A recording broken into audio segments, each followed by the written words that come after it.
जय हिंद। आप सबको इंतजार होगा कि जो चाइना और इंडिया के साथ जो फेस ऑफ हो रहा है और कैसे दोनों देशों के बीच क्या समझौता हुआ, दोनों देश पीछे हट रहे हैं या नहीं, इसके बारे में आप लोग का काफ़ी कमेंट आ रहा है। हम वीडियो थोड़ा सा लेट कर दिए। एक्चुअली क्या था कि जो पटना में अनाथ आश्रम था उसको हम लोग थोड़ा सा शिफ्ट कर रहे हैं कोरोना को लेकर, थोड़ा सा लगभग 160 किलोमीटर की दूरी पर, तो उसमें थोड़ा सा टाइम लग गया, इस वजह से थोड़ा सा वीडियो लेट हो गया। बस वो 1-2 दिन में वो भी सेटल हो जाएगा, फिर आपको हर चीज़ें कंटिन्यू मिलेगी। तो चलिए समझते हैं आखिर कौन कौन से कारण थे जिससे चाइना को पीछे हटना पड़ा। अब ये जो पीछे हटने की प्रक्रिया है वो चालू भी हो चुकी है, तंबू भी चाइना अब उखाड़ना चालू कर लिया अपना। तो इन सारी चीज़ों को समझिए, हम हर चीज़ आपको A to Z बता चुके हैं, यहाँ सिस्टमेटिक ढंग से बताते हैं। जैसे ये गलवान घाटी में ये जो विवाद स्टार्ट हुआ, तो इसके पीछे हटने में अगर हमसे कोई पूछे कि सबसे बड़ा योगदान किसका है, तो हम कहते हैं वो आप लोग का है।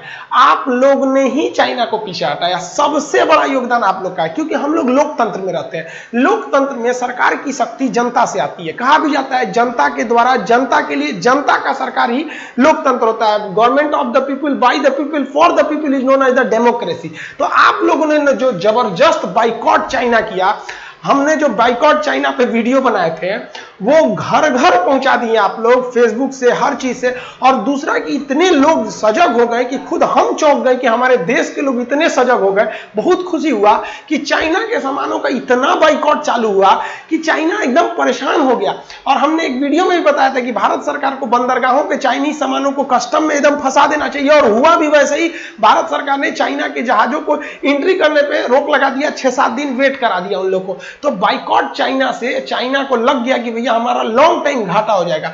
उसके बाद जब भारत ने लोगों का मूड देखा कि भारत सरकार के साथ लोग खड़े हैं, तो भारत ने क्या किया, चाइना के इकोनॉमिक एरिया पर चोट करना चालू किया, जिसमें सबसे पहले FDI नियम, जिसमें बताए थे कि भारत सरकार ने कह दिया कि जिसकी सीमा भारत से लगती है वो 10% से ज्यादा का निवेश नहीं कर सकते। अब 10% से कम रहेंगे तो आपकी कोई बात नहीं सुनेगा, अब 10% से ज्यादा हो जाते हैं तो पोर्टफोलियो से जाके FDI के एरिया में जाने लगता है, तो काफी महत्वपूर्ण हो जाता है। तो भारत सरकार ने जैसे इसको रोक लगाया ताकि चाइनीज कंपनियां भारत को टेक ओवर न कर सके, तो भारत ने तो रोक लगाया ही, चाइना का बहुत खास दोस्त म्यांमार ने रोक लगा दिया, बर्मा जिसका पुराना नाम था, अफगानिस्तान ने रोक लगा दिया, अन्य देशों ने रोक लगा दिया, यूरोप ने रोक लगा दिया पूरी तरह से। चाइना बौखला गया कि सोच रहा अपने तो हमको मारिए रहा है, दूसरों से पिटवा रहा है, तो FDI गया। दूसरा, चाइनीज ऐप्स को बैन कर दिए लोग, और जिसमें सबसे ज्यादा बौखलाया है टिकटॉक। अब टिकटॉक कह रहा है भारत को कि हम WTO में जाएंगे, और WTO का नियम है कि आप किसी देश के व्यापार को दूसरे देश के व्यापार में रोकेंगे नहीं, लेकिन यहां WTO में चाइना खुद पहुंच जाएगा, क्योंकि WTO किसी भी प्रकार के एप्लीकेशन या एप्स के मामले में ज्यादा कठोर नियम नहीं बनाया है, और भारत इस नियम का सदस्य भी नहीं है, भले WTO का है।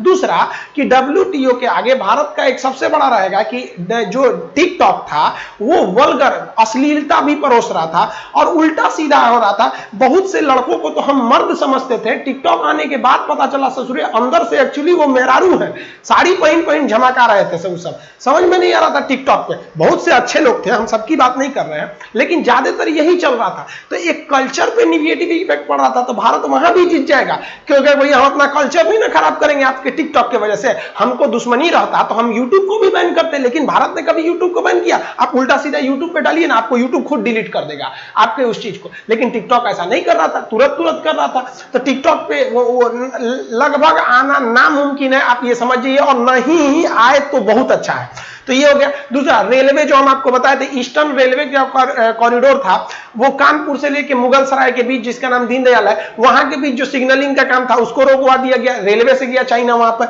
महाराष्ट्र ने अपने एरिया में इंफ्रास्ट्रक्चर के काम को रोकवा दिया। नितिन गडकरी ने स्पष्ट कर दिया कि भारत के किसी भी हाईवे प्रोजेक्ट में जिन देशों का हमारे साथ सीमा विवाद है वो हस्तक्षेप नहीं करेंगे। 5G टेक्नोलॉजी के मामले में मुंह खोल के बैठी थी उसकी ZTE कंपनी और हुआवे कंपनी, सब लोग गए। इस बार भारत ने जो आमंत्रण किया है 5G वालों को, उनमें इनको बुलाया भी नहीं है। नोकिया को बुलाया है, इरिक्सन को बुलाया और सैमसंग को, और सबसे ज्यादा मोस्ट प्रोबेबली चांसेज है कि सैमसंग का। सैमसंग इस मामले में काफी साफ सुथरा छवि रखता है। तो गवर्नमेंट ने इतना तगड़ा एक्शन क्यों लिया? क्योंकि आप लोगों का साथ था। हकीकत में मानिए, अगर आप गवर्नमेंट के साथ नहीं खड़े रहते ना, तो गवर्नमेंट आपको ये एक्शन नहीं ले पाती। आप यकीन कीजिए कि हमारा वीडियो दूसरा आदमी टिकटॉक पे डालता था, हमको टिकटॉक नहीं आता है, ना ही मेरी आईडी थी, वो डाल रहा था, और उस आदमी का मेरे वीडियो की वजह से 1.5 लाख फॉलोवर हो गए थे।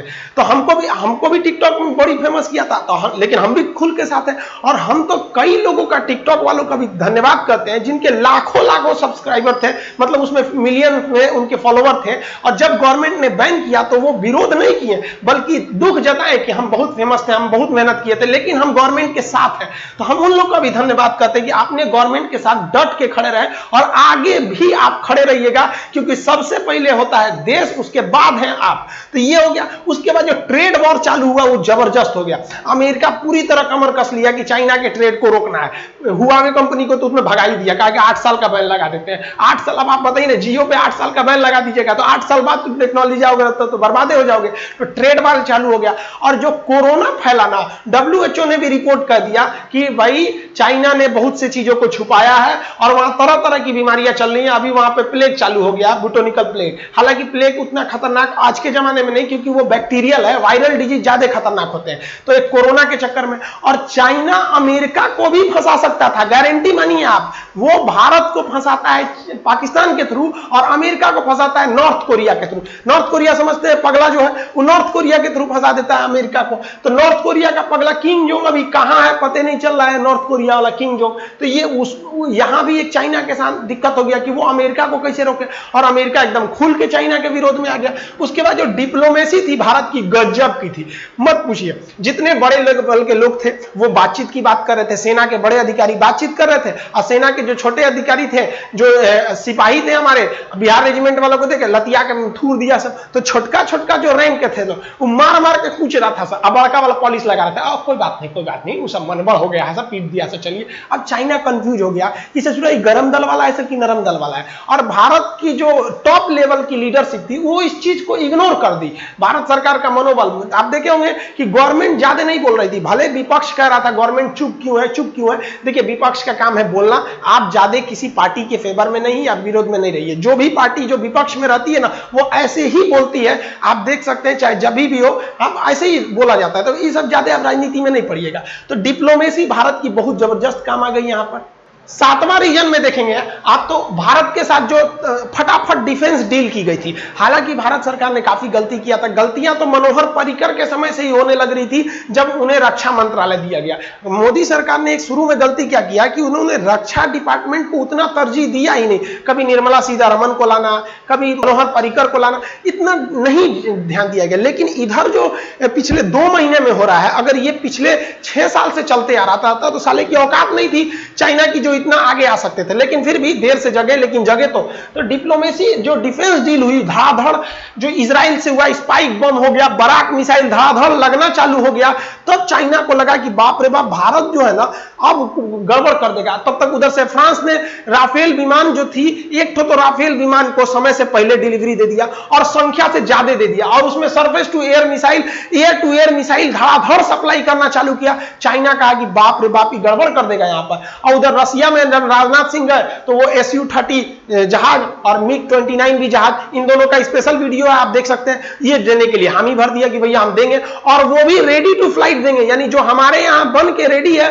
उसको दे देंगे, आप लेके जाइए, एकदम नया वाला यहाँ पे। तो ये बहुत अच्छा हो गया। और रसिया ने चाइना के विरोध के बावजूद S-400 के डील को डिले नहीं किया था। अब यूएस से चाइना के पास सबसे बड़ा दिक्कत था अमेरिका। रियलिटी मानिए, अगर दुनिया में सबसे ज्यादा अगर कोई भारत की ओर से चाइना पर प्रेशर बनाया है तो अमेरिका ने। यह अलग बात है कि इसमें अमेरिका की खुद की भी दिलचस्पी थी, लेकिन प्रेशर बनाया ना भाई। रसिया देखेंगे आप दोनों में तो एकदम खुल के किसी के फेवर में नहीं था, लेकिन चाइना ने लास्ट में एक ऐसा गलती किया कि रसिया भारत की ओर आ गया। आप देखते रहिए, सब समझ जाएंगे आप लोग। तो अमेरिका, चाइना को लग गया कि अगर पीछे हटेंगे नहीं तो मजबूरी में जो अमेरिका की संसद है वो ये प्रस्ताव पारित कर देगी कि भारत को F-22 दे दिया जाए, F-35 दे दिया जाए। अगर ये प्रस्ताव पारित हो गया अमेरिका में तो ये चाइना के लिए एक बुरे सपना जैसा, कोई नहीं, दूसरा कुछ नहीं है। चाइना की तुलना डायनासोर से किया जाता है ना, ड्रैगन वहां पे, तो वो ससुरा अगर ये मिल जाएगा हम लोग को ना, तो ड्रैगन वैसे ही गायब हो जाएगा यहां से ना, जैसे ड्रैगन गायब हो गया था ओरिजिनल। तो ये जो अब अगला जो था ऑस्ट्रेलिया। ऑस्ट्रेलिया जो था वो भारत के करीब आते जा रहा था। आप देखेंगे लॉजिस्टिक सपोर्ट एग्रीमेंट के तहत भारत ने ऑस्ट्रेलिया का कोकोस आइलैंड ले लिया और अंडमान निकोबार पर भी बात चलने लगी कि आप आइए। तो चाइना को लगा कि अगर हम ये फेस ऑफ ज्यादा लंबा करेंगे तो ये पूरा आगे बढ़ते जाएगा, सब यहाँ पे सब का सब चला आ रहा है, इतना हथियार दे दे के यहाँ पर, तो इससे भारत मजबूत होते जाएगा। और दोनों परमाणु संपन्न देश है, ऐसा तो है नहीं कि आप 62 की लड़ाई की तरफ एक तरफा कर लीजिएगा यहाँ पर। और अभी के जो पब्लिक का भी सपोर्ट बहुत ज्यादा है, गवर्नमेंट भी पूरी तरह से मेजॉरिटी में है और गवर्नमेंट भी एक्शन लेने के मूड में है। तो आप एक तो चाइना को लग गया कि ज्यादा लंबा खींचेंगे तो भारत की दोस्ती बढ़ती जाएगी अन्य देशों के साथ। सबसे भयानक जो था वो तो चाइना फंस गया दक्षिणी चीन सागर में। दक्षिणी चीन सागर में क्या हुआ कि ये साउथ चाइना सी है। अब यहां पे चाइना सोच रहा था अपना आधिपत्य जमाए, जब तक साउथ चाइना सी में अमेरिका ने अपने 3-3 तो विमान वाहक पोत भेज दिए, जिसका वीडियो बनाए थे। एक उसमें निमित्ज था, रोनाल्ड रीगन था और रूजवेल्ट था। ये तीनों विमान वाहक पोत को उनके बेड़ा को पहुंचा दिया गया दक्षिणी चीन सागर में। और अमेरिका ने अपने यूरोप से जितने भी फौजी थे उनको हटाकर अब प्रेशर बनाने के लिए भेज दिया यहां पर चाइना से मुकाबला के लिए। और वहां पर माइक पोम्पियो ने स्पष्ट भी बोल दिया कि वहां पे चाइना से बाकी हमारे सहयोगियों को खतरा है, इसलिए हम अपने सहयोगी को अकेले नहीं छोड़ सकते हैं। तो चाइना यहां भी फंस गया। और देखेंगे ताइवान, अब यहां ताइवान को देखेंगे। ताइवान जो है यहाँ पे छोटा सा कंट्री और वो खुलकर विरोध करने लगा चाइना का। अब चाइना अपनी बहुत सी आर्मी को इस एरिया में डिप्लॉय कर दिया। अब क्या हुआ कि चाइनीज एयरफोर्स ताइवान में घुस गई और अमेरिका ताइवान की मदद करने के लिए घुस गया ताइवान में। ताइवान ने अमेरिका को कहा कि आप यहां सेना का एक अड्डा बना लीजिए। अब चाइना के सामने सरदर्द हो गया कि अगर हम यहां पे अटके रहेंगे गलवान घाटी में तो यहां इसी का फायदा उठा के अमेरिका यहां पे आ जाएगा और हम यहां तो भारत पे एक टेम्पोररी हेडेक दे रहे हैं और अमेरिका यहां आ गया तो हमारे लिए परमानेंट हेडेक हो गया। और उसमें भयंकर सरदर्द हो गया आपका यहां जापान से। जापान ने इसी का फायदा उठाकर क्या किया, द्वीप का अपने अंडर में ले लिया और जापान ने भी यहां आर्मी बढ़ा दिया। तो चाइना को लग गया कि भैया हम सोचे थे कि भारत को घेरेंगे 2 फ्रंट वार पे, एक और पाकिस्तान से एक और हमसे, और हम खुद घिर जा रहे हैं 2 फ्रंट वार पर। और जो भारत का 2 फ्रंट वार है वो करीब है और यहां तो तिब्बत इतना बड़ा पठारी एरिया कि यहां से यहां तक ले आने में इनको बहुत बड़ी समस्या हो जाएगी। तब तक इसी में कूद गया हांगकांग की समस्या। हांगकांग भी यहीं पर है, हांगकांग के बारे में पूरा बता चुके हैं आपको।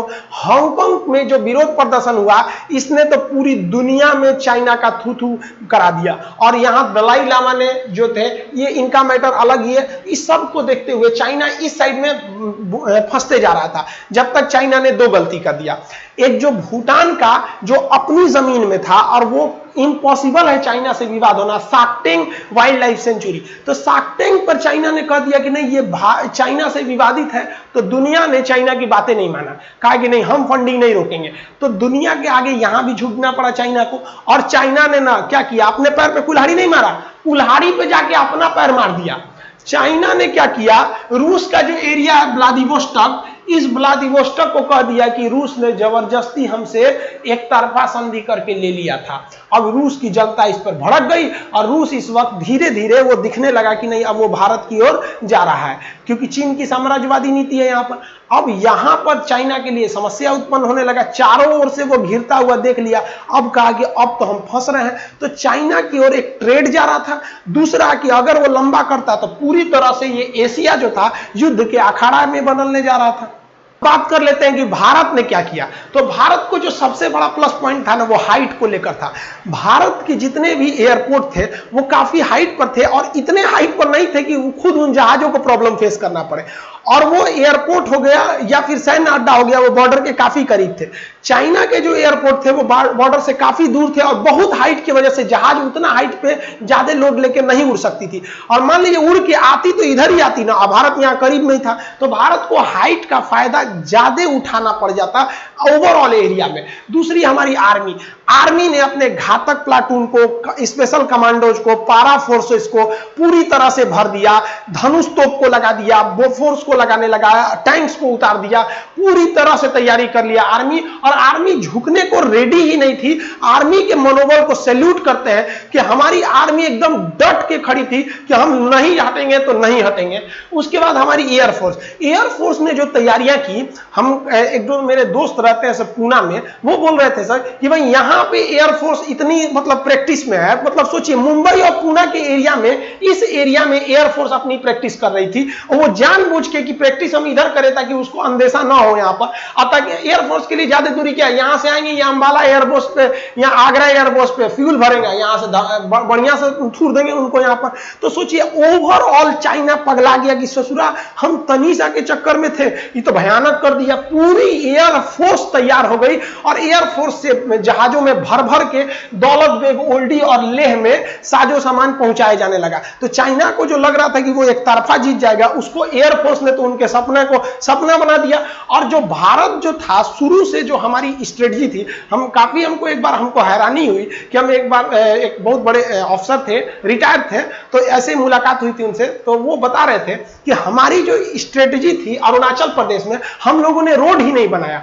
रोड इसलिए नहीं बनाया कि पैसा नहीं था, बल्कि डर इस बात का था कि अगर रोड बना देंगे और चाइना घुस जाएगा तो उसको रोड पे आराम से भारत में घुस सकता है, इसलिए चाइना घुस जाएगा, हम रोक नहीं पाएंगे। और रोड इसलिए नहीं बनाए थे कि चाइना ज्यादा अंदर तक नहीं पाएगा। सोचिए कितना भयानक, कितना खराब स्थिति थे हम लोग। और भारत ने, बीआरओ ने आपको बताया था 80% रोड यहां बना के जो रेडी कर दिया, तो जो भारत पहले बैकफुट पर खेलता था वो फ्रंट फुट पे आकर खेलने लगा।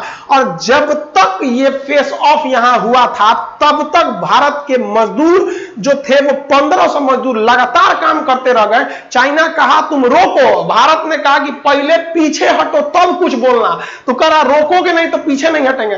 तो भारत ने कहा ससुरा तुमको दिक्कत है सड़क बनाने से, हम सड़क रोकेंगे ही नहीं, तो 2 महीना और यहां खड़ा रहो, मेरा सड़क कंप्लीट होगा। सड़क लगभग कंप्लीट होने जा रहा है, अब तुम ससुरा कौन चीज करेगा, हम लोग सड़कें बनाना चाह रहे थे। तो ये भारत जो बैकफुट पर था वो फ्रंट फुट पे चला गया। सोचिए पहले तो खबर आई कि भारत के 3 जवान शहीद हुए, फिर 20 जवान शहीद हुए, हमने स्वीकारा कि हमारे 20 जवान, एक अफसर संतोष बाबू, ये लोग शहीद हुए हमारे आर्मी से। लेकिन चाइना जो था वो तो माना भी नहीं, बाद में पता चला कि उसके लगभग 43 जवान शहीद हुए और उसने स्वीकारा कि उनका एक कमांडिंग ऑफिसर भी इसमें मारा गया है। तो उनको लग गया कि ससुरे चाइना वाले तैयार बैठे थे तो भारत के 20 जवान को मार पाए, और भारत वाले तैयार नहीं थे तब मार दिए 43 को। और सोचो वो तैयार बैठा है, अब कितना भयानक मारेगा सर। बिहार रेजिमेंट वाला एकदम डट के खड़ा था सब। अब बिहार रेजिमेंट वाला कह दिया था सब, मतलब उन लोग की अपनी स्ट्रेटजी थी कि बड़े बड़े अफसर लोग आप प्यार से बात कीजिएगा, हम लोग लतिया के बात करेंगे। वैसे भी बिहार में आइएगा ना तो समझ में आएगा, यहाँ बात कम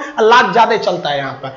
तो उसके बाद जो सबसे बड़ा मनोबल काम किया वो मोदी जी ने किया। मोदी जी ने जो लेह पहुंचे अचानक और सेना का जो मनोबल बढ़ाए, चाइनीज को लग गया कि भारत सरकार पीछे नहीं हटने वाली है, क्योंकि सेना अपनी प्रधानमंत्री का पहुंच जाना सेना के लिए एकदम मनोबल का एकदम 7वें आसमान पे था कि नहीं अब तो हम छोड़ेंगे नहीं, आज न तो पार, आज बदला लेंगे और हम गलवान का तो बदला लेंगे, सीओ साहब का तो बदला लेवे करेंगे और सोच रहा 1962 का भी बदला लेंगे और इस बार कह के लेंगे हम एकदम बढ़िया से। अब मोदी जी पहुंचे और वहां घायल सैनिकों से जब मिले तो इस पे एक दुर्भाग्यपूर्ण है कि काफी लोग क्वेश्चन उठाने लगे कि ये कैसा हॉस्पिटल है, मुन्ना भाई एमबीबीएस वाला नहीं है। देखिए उन लोग को भी समझ में दिक्कत है कि जो हॉस्पिटल है वो ज्यादातर हॉस्पिटल को आज कोरोना वार्ड में बदल दिया गया है कोरोना को देखते हुए। तो जो लेह का हॉस्पिटल था तो उसमें भी ना कुछ कोरोना के आइसोलेशन वार्ड बनाए गए थे, तो भारत सरकार ने अपने सैनिकों को उस वार्ड में नहीं रखा कि कोरोना हो जाएगा। तो जो हॉस्पिटल का मीटिंग रूम था जिसमें प्रोजेक्टर वगैरह लगे थे, उसी मीटिंग रूम में ना बेड लगा दिया और उन सैनिकों को वहां पर रेस्ट के लिए रख दिया वहां पर। अब भारत के सैनिक है, कोनो खिलौना है कि मार देंगे तो हाथ टूट जाएगा, अरे बहादुरी से डटे रहे। लोग पूछ रहे थे कि ये कैसे सैनिक बीमार पड़े, इनका कुछ टूट फूट ही नहीं हुआ। अरे भारत के सैनिक कर्मठ होते हैं। हम लोग जब एनसीसी करते थे ना तो भूखे पेट दौड़ा दिया जाता था हम लोग को 5-5, 10-10 किलोमीटर वहां पर, उसके बाद नाश्ता खाना देते थे। तो एनसीसी में जब इतना तगड़ा प्रैक्टिस कराया जाता था तो सेना में क्या हाल होता होगा। तो वो सैनिकों को वो जो ऑडिटोरियम बनाया गया था उसमें रखा गया था, तो लोगों को लगा कि भैया ये कैसा हॉस्पिटल है। ये गलत बात है, हमें अपनी सेना पर विश्वास होना चाहिए ताकि उनका भी मनोबल बढ़ सके देखिए हम मानते हैं कि आप लोग भी इस चीज को उतना नहीं उड़ाएंगे, देखिए ये रियलिटी है जो हम आपको बता दिए। तो मोदी जी जो थे वो लेह पहुंच गए, जिन्होंने अपना पूरा संदेश दे दिया और साफ कर दिया कि हमको नहीं हटना है, 1 इंच भी जगह नहीं खोलेंगे। उसके बाद मोदी जी ने सारा दारोमदार सौंप दिया अजीत डोभाल को। तो भारत की ओर से अजीत डोभाल को भेजा गया, हालांकि चाइना की ओर से विदेश मंत्री थे। कुछ लोग का कहना था जब चाइना की ओर से विदेश मंत्री थे तो भारत की ओर से भी एस जयशंकर विदेश मंत्री होने चाहिए। लेकिन जो अजीत डोभाल है ये भारत के रॉ एजेंट भी रह चुके हैं, पाकिस्तान भी बात कर चुके हैं, इन्हें डिप्लोमेटिक थोड़ा सा ज्यादा समझ है। हालांकि ये अलग मैटर होता है कि जो भी डेलीगेट होता है वो पहले से तय बातों पर ही चर्चा करता है। ऐसा नहीं कि आपको अपने हिसाब से डिसीजन लेना है, पहले से चर्चा होती है, लेकिन एक प्रभाव होता है। तो अजीत डोभाल जैसे आए तो एक तरह से रूप बदलने लगा और चाइना को समझ में आ गया कि भैया अब हम हर तरह से क्या होते जा रहे हैं, घिरते जा रहे हैं। अब इसके बाद चाइना जो था फिंगर 14 से पीछे हट गया और कितना खराब लगा होगा चाइना को, जो तंबू गाड़ा था और वही तंबू उखाड़ा और वहीं पे हमारे कर्नल साहब गए थे और सैनिक गए थे, जहां हमारे 20 सैनिक वीर गति को प्राप्त हुए थे। और वहां आज उन सैनिकों को आत्मा को शांति मिल रही होगी। हम सैल्यूट करते हैं ऐसे सैनिकों को कि आपकी शहादत को हमने कभी बेकार नहीं जाने दिया। धन्य है भारत मां के वो सपूत जो डटे हैं बॉर्डर पे हमारे सैनिकों को। उनके बदौलत यहां से तंबू उखाड़ना पड़ गया चाइनीजों को और वो अपने तंबू को उखाड़ के गए। और हद तब हो गया जब गलवान घाटी में वो कई सारे परमानेंट तंबू को अब उखाड़ना चालू कर दिए। और लेकिन अभी भी जो फिंगर 4 एरिया है, जो 500 लेक का एरिया है, वहां पर अभी भी गतिरोध बाकी है। लेकिन हम कहते हैं ना कि बकरे की अम्मा कब तक खैर मनाएगी, एक ना एक दिन तो कटना ही है, यहां से भी हटना ही पड़ेगा, गारंटी है आपको हटना पड़ेगा। लेकिन हम भारत सरकार को भी हम ये कहना चाहते हैं कि आप बिलीव मत कीजिएगा, क्योंकि 1962 में नेहरू ने यही गलती किए थे। नेहरू जी से भी यही कहा गया था कि गलवान घाटी से चाइना पीछे हट गया था, लेकिन उस गलवान घाटी के पीछे हटने के लगभग 80 दिन बाद चाइना ने दोबारा हमला कर दिया। तो आप 62 की कहानी दोहराने मत दीजिएगा। ये हमारा केवल आपसे सलाह है, हमारे नीति निर्देशकों को सलाह है। हमें आप पर उतना भरोसा नहीं है जितना अपने आर्मी पर भरोसा है। इतना भरोसा है कि अगर चाइना लौट के हमला भी किया, हमारे नेताओं से गलती भी हुई, तो भारतीय सेना गलती नहीं करेगी। इस बार सूद समेत वापस लिया जाएगा अपना पूरा एरिया और बढ़िया से पूछा जाएगा। हम तो कहते हैं कि भारतीय सेना एक आसान हम लोग पे भी कर दीजिए, 2-4 को चाइनीजन को बॉर्डर के अंदर भेज दीजिए। ससुरो हम लोग भी 2-3 तमाचा दे दे के अपना गुस्सा शांत कर दे। कितना आदमी अंदर खौला के रखेगा, आदमी जो इधर उधर आ रहा है उसको डांट दे रहा है गुस्सा के चक्कर में। लेकिन फिर भी हमें गर्व है अपनी भारत के सैनिकों पर, जो इस माहौल में भी पूरी तरह, जब देश कोरोना से डर रहा था तो भी वो लोग पूरी तरह से लड़ते रहे और चाइना को अपने घुटने टेकवाने पर मजबूर कर दिया। विश्वास है हमको कि बहुत जल्दी फिंगर 4 से भी चाइना को हटना पड़ेगा। आई होप आप ये समझ गए होंगे। आगे क्या अपडेट आता है उसको A to Z बताते रहेंगे। एक्चुअली अभी हम अपने स्टूडियो में नहीं, हम बाहर से वीडियो शूट कर रहे हैं एक दूसरे जगह पे, तो थोड़ा सा इसमें एनिमेशन या उतना अच्छा से नहीं डाल पाए, आप सॉरी। क्योंकि देखिए हम अपने अनाथ आश्रम को भी नहीं छोड़ सकते, सबके लिए अपनी अपनी रिस्पॉन्सिबिलिटी है। हमारे लिए, मेरे लिए, आप सब जरूरी है मेरे लिए, लेकिन उन बच्चों का मेरे सिवा कोई नहीं है, इसलिए हम थोड़ा सा उसमें बिजी हो गए। सॉरी, इसके लिए 1-2 दिन डिस्टर्ब रहेगा। हालांकि वीडियो आपके आते रहेंगे, इसके लिए आप टेंशन नहीं लेंगे। थोड़ा सा टाइमिंग आगे पीछे हो सकता है, आगे जो भी अपडेट आते रहेगा मिलेंगे उसके साथ अगले वीडियो में। तब तक के लिए जय हिंद।